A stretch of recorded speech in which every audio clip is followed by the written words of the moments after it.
Hi viewers, welcome to our channel. ప్రస్తుతం మనతో పాటు టీడీపీ స్పోక్స్ పర్సన్ సూర్యదేవ లత గారిన వారితో ఒకసారి మాట్లాడదాం. మేడం నమస్కారం. మేడం నమస్తే. మేడం, ఎలక్షన్స్ కంటే ముందు ప్రచారంలో మనం చూసాం వైసీపీలో చాలా ఫైర్ బ్రాండ్స్ ఎంత రెచ్చిపోయారో చూసాం. రోజా గారు అండ్ అంబాటి రాంబాబు, కోడల నాని గారు, వీళ్ళంతా కూడా మరి ఎలక్షన్స్ తర్వాత వీళ్ళంతా కూడా కామ్ అయిపోయారు. అసలు ఎక్కడ కూడా వాళ్ళు న్యూస్లు రావడం అసలు కనిపించకుండా పోయినట్టు చెప్తున్నారు కదా, ఎందుకు అంటారు మేడం?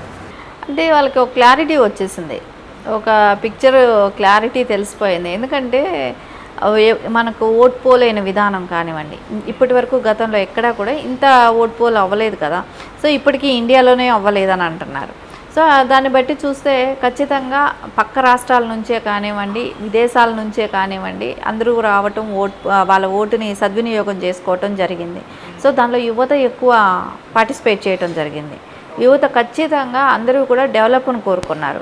సో వెళ్ళిన వాళ్ళు ఎన్ఆర్ఐలే కానివ్వండి బహిరంగంగానే చెప్పారు ఎవరికి ఓటేస్తాము అనేది. ఓటు అనేది ఒక సీక్రెసీ మెయింటైన్ చేస్తారు, కానీ అది కూడా వాళ్ళు ఇది లేకుండా మేము ఖచ్చితంగా తెలుగుదేశాన్ని గెలిపించడం కోసం మేము వచ్చాము, పనిచేస్తున్నాము అంటే వాళ్ళు ఎలక్షన్ కోడ్ వచ్చిన దగ్గర నుంచి వెళ్ళి పనిచేస్తున్నారు. ఎన్ఆర్ఐస్ రావటం కానివ్వండి, వచ్చి ఇక్కడ వాళ్ళు పనిచేయటం కానివ్వండి, మళ్ళా ఓటు వినియోగించుకున్న తర్వాతే వెళ్తామని చెప్పడం కూడా కానివ్వండి.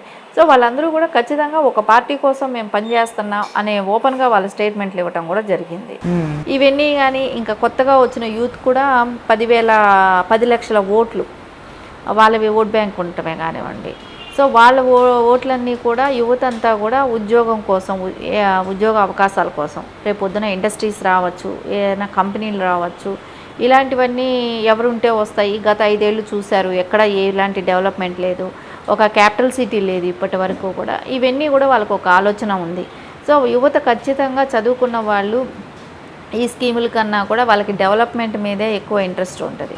ఈ 5 ఏళ్ళు స్కీములతో నడిపాడు కానీ డెవలప్మెంట్ ఎక్కడా లేదనేది. ఆ స్కీములు కూడా ఇచ్చింది ఏమీ లేదు, అంటే ఏదో పైకో ఒకటి ఇచ్చి లోపల వాళ్ళ దగ్గర ఎంత లాగేస్తున్నాడు అనేది కూడా చదువుకున్న యువతకు అందరికీ ఒక అవగాహన ఉంటుంది కాబట్టి.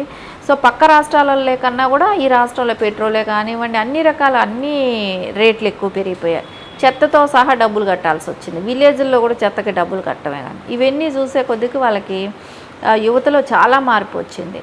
సో ఇవన్నీ ఓటు ఎవరికి షిఫ్ట్ అయింది, ఎవరికి వాళ్ళు వేయటమే కానీ ఎంప్లాయీస్ కానివ్వండి, ఎంప్లాయీస్ ఖచ్చితంగా టీడీపీకే వేయటం జరిగింది. ఇవన్నీ చేంజెస్ బాగా వచ్చాయి. ఇంకా వర్క్ చేసుకునే వాళ్ళు, రోజువారీ కూలీలు చేసుకునే వాళ్ళకి పని అనేది లేకుండా పోయింది. సో వీళ్ళు ఇచ్చే ఈ 1000 రూపాయలు వీటితో బతకలేరు కదా. పెరిగిన ఖర్చులు వాటిల్లో చూస్తే వీళ్ళు బతకలేని పరిస్థితి.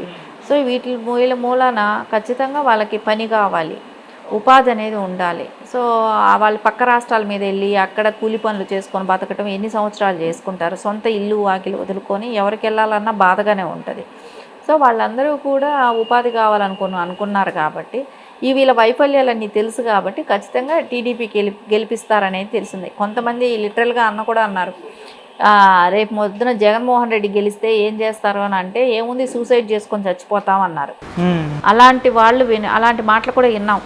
అంటే ఏంటంటే ఇంకా డెవలప్ లేదు, ఈ రాష్ట్రంలో బతకలేరు, ఉన్న ఆస్తుల్ని వదులుకొని వెళ్ళిపోవాలి, ఒట్టి చేతులతో వెళ్ళాల్సిన పరిస్థితి.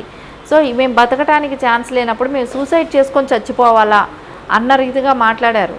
సో ఇవన్నీ కూడా వాళ్ళకి తెలిసిన విషయమేగా. సో వాళ్ళు చాలా రకాల తాయిలాలు ఇచ్చారు. రోజా కానివ్వండి, నాని కానివ్వండి, కొడాల నాని కానీ అందరూ కూడా బాగా పంచటం, మనీ పంచటమే కానివ్వండి, ముక్కు పుడకలు ఇవ్వటమే కానివ్వండి, చీరలు పంచటం కానివ్వండి, అట్లీస్ట్ ఆడాలు వేసుకునే కాళ్ళకి వేసుకునే మెట్లతో సహా పంచడం జరిగింది. కానీ ప్రజల్లో తీసుకున్నారు, ఓటు వేసేదైతే వాళ్ళకి నచ్చిన వాళ్ళకే వేసుకున్నారు. ఎక్కడ అంటే వాళ్ళు కూడా క్లియర్గా ఉన్నారు. ఏంటంటే ఈ డబ్బులు ఎవరి డబ్బులు ఇచ్చారు, మనల్ని దోచుకున్న డబ్బులే కదా, మన డబ్బులే కదా మనకి ఇస్తున్నారు. సో అనే విషయంలో వాళ్ళు ఖచ్చితంగా ఒక క్లారిటీతో ఉన్నారు.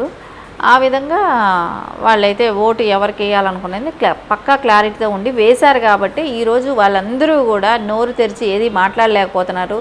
ఏమైనా మాట్లాడి గొప్పలు చెప్పుకున్నా రేపు పొద్దున మనం ఓడిపోయినప్పుడు వీటిని అంతా ఫేస్ చేయాల్సి వస్తుంది. కాబట్టి ఎవరు కూడా నోరు తెరవని పరిస్థితి. ఆల్రెడీ రోజా ఏం చెప్పింది, నా ఓటమికి కారణం వైసీపీ వాళ్ళే, తెలుగుదేశం వాళ్ళు ఏమీ చేయలేదు కానీ వైసీపీ వాళ్ళే నన్ను ఓడిస్తారు అని తను బహిర్గతంగా ప్రెస్లోనే చెప్పటం జరిగింది. అనిల్ యాదవ్ కూడా చెప్పటం జరిగింది. ఇంకా అంబటి కూడా చెప్పడం జరిగింది. అందరూ ప్రెస్ మీట్లలోనే మాట్లాడేశారు. అవును. సో కోడళ్ళని ఇలాంటి వాళ్ళందరూ ఇప్పుడు ఎందుకు మాట్లాడడం అన్నట్టు ఆగున్నారు, కానీ ఎవరు మీడియా ముందుకు వచ్చే ధైర్యం కూడా సాహసం కూడా చేయలేకపోతున్నారు. సో దాన్ని బట్టే తెలిసిపోతుంది కదా గెలుస్తున్నారా ఓడిపోతున్నారా అనేది. వాళ్ళకి అంతవరకు కూడా అంటే జగన్మోహన్ రెడ్డి ఈరోజు ఇచ్చిన స్టేట్మెంట్లు ఏదైనా తీసుకున్నా కూడా అయినా కూడా వాళ్ళకి ధైర్యం సరిపోదు. వాళ్ళు వచ్చి బయట వచ్చి కూడా చెప్పలేరు సమాధానం. అంబటి రాంబాబు గారు ప్రెస్ మీట్లో చెప్పడం చూస్తున్నాం, దొంగోట్లు బాగా గుర్తించారు, బాగా పడ్డాయని చెప్పేసి అని అంటున్నారు. అంటే దీన్ని బట్టి చాలామంది ఏమంటున్నారంటే టీడీపీ ఒకవేళ గవర్నమెంట్ ఫామ్ చేస్తే మేము ఓడిపోవడానికి రీజన్ దొంగోట్లు అని చెప్పేసి ప్రజల్ని ముందు నుంచే ప్రిపేర్ చేద్దామని ఇటువంటి ప్లాన్లు వేస్తారు అని చెప్పేసి కూడా కామెంట్స్ చేస్తున్నారు మేడం. దీనిపైన మీ ఒపీనియన్ ఏంటి? దొంగోట్లు వేసే నైజం ఉండేదే వైసీపీకి. సో వాళ్ళే నాయకుల మీద కానివ్వండి, ఎమ్మెల్యే క్యాండిడేట్ అయినా అవనండి, ఎవరైనా కానీ ఒక్కొక్కరు 4 ఓట్లు రెడీ చేసి పెట్టుకున్న వాళ్ళు. ఓకే. సో వాళ్ళకి ఆ ఇది ఉంది కాబట్టి అందుమూలనే లాస్ట్ టైం లేకుంటే 151 ఎట్లా గెలుస్తాడు? గెలిచే అవకాశమే లేదు. అలాంటిది అంతా గెలిచాడు అని అంటేనే లాస్ట్ టైం దొంగ ఓట్లు. సో ఈ టైం అవన్నీ కూడా అంటే అవన్నిటి మీద జాగ్రత్త పడటం. సో జాగ్రత్త పడటం, ముందే నుంచి చెక్ చేయటమే కానివ్వండి, కొన్ని తీసేయటం జరిగింది. అయినా ఇంకా కొన్ని ఉన్నాయి. ఆ ధైర్యంతోనే వాళ్ళు అలా దొంగోట్ల గురించి మాట్లాడటం, వాళ్ళకి చేసి పనే అలవాటు కాబట్టి అవతలాల మీద అదే నింద నెట్టాలి కదా, అదే నింద నెట్టడానికి ట్రై చేస్తున్నాడు అంతే. ఓకే. ఈ దాడులు కూడా మేడం అంటే వైసీపీ వాళ్ళు చేస్తున్నారు, టీడీపీ వాళ్ళు చేస్తున్నారు తెలియదు, కానీ ఒకళ్ళ మీదతో ఒకళ్ళు మాట్లాడుకుంటున్నారు. అంటే ఓటమి భయంతో చేస్తున్నారు అంటున్నారు. మరి ఎవరు చేసే ఛాన్స్ ఉంది? ఎవరు ఓటమి భయం అంటారు మేడం? ఓటమి భయం తెలుగుదేశంకి లేదు, అవసరమే లేదు, భయపడాల్సిన అవసరమే లేదు తెలుగుదేశం పార్టీ. ఎందుకంటే ఖచ్చితంగా గవర్నమెంట్ ఫామ్ చేస్తుంది.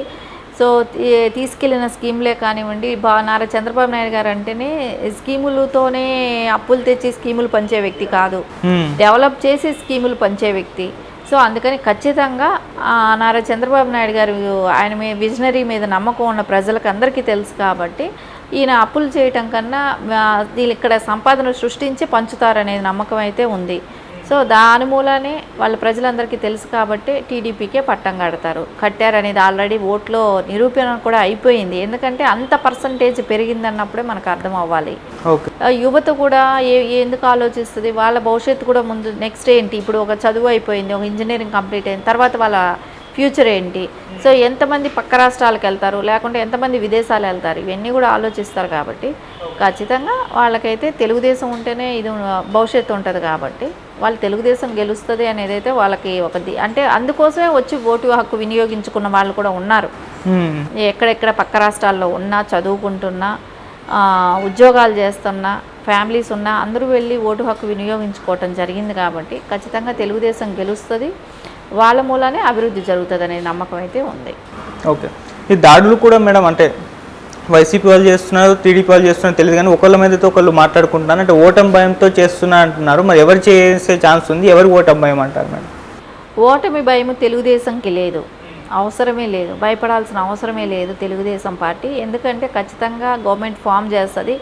సో తీసుకెళ్లిన స్కీమ్లే కానివ్వండి, నారా చంద్రబాబు నాయుడు గారు అంటేనే స్కీములతోనే అప్పులు తెచ్చి స్కీములు పంచే వ్యక్తి కాదు, డెవలప్ చేసి స్కీములు పంచే వ్యక్తి. సో అందుకని ఖచ్చితంగా నారా చంద్రబాబు నాయుడు గారు ఆయన విజనరీ మీద నమ్మకం ఉన్న ప్రజలకు అందరికీ తెలుసు కాబట్టి ఈయన అప్పులు చేయటం కన్నా వీళ్ళు ఇక్కడ సంపాదన సృష్టించి పంచుతారనేది నమ్మకం అయితే ఉంది. సో దాని మూలనే వాళ్ళ ప్రజలందరికీ తెలుసు కాబట్టి టీడీపీకే పట్టం కట్టారనేది ఆల్రెడీ ఓట్లో నిరూపణ కూడా అయిపోయింది. ఎందుకంటే అంత పర్సంటేజ్ పెరిగిందన్నప్పుడే మనకు అర్థం అవ్వాలి. యువత కూడా ఎందుకు ఆలోచిస్తుంది, వాళ్ళ భవిష్యత్తు కూడా ముందు నెక్స్ట్ ఏంటి, ఇప్పుడు ఒక చదువు అయిపోయింది, ఒక ఇంజనీరింగ్ కంప్లీట్ అయింది, తర్వాత వాళ్ళ ఫ్యూచర్ ఏంటి, సో ఎంతమంది పక్క రాష్ట్రాలకు వెళ్తారు, లేకుంటే ఎంతమంది విదేశాలు వెళ్తారు, ఇవన్నీ కూడా ఆలోచిస్తారు. కాబట్టి ఖచ్చితంగా వాళ్ళకైతే తెలుగుదేశం ఉంటేనే ఇది భవిష్యత్తు ఉంటుంది. కాబట్టి వాళ్ళు తెలుగుదేశం గెలుస్తుంది అనేది అయితే వాళ్ళకి ఒకటి అంటే అందుకోసమే వచ్చి ఓటు హక్కు వినియోగించుకున్న వాళ్ళు కూడా ఉన్నారు. ఎక్కడెక్కడ పక్క రాష్ట్రాల్లో ఉన్నా, చదువుకుంటున్నా, ఉద్యోగాలు చేస్తున్నా, ఫ్యామిలీస్ ఉన్నా అందరూ వెళ్ళి ఓటు హక్కు వినియోగించుకోవటం జరిగింది.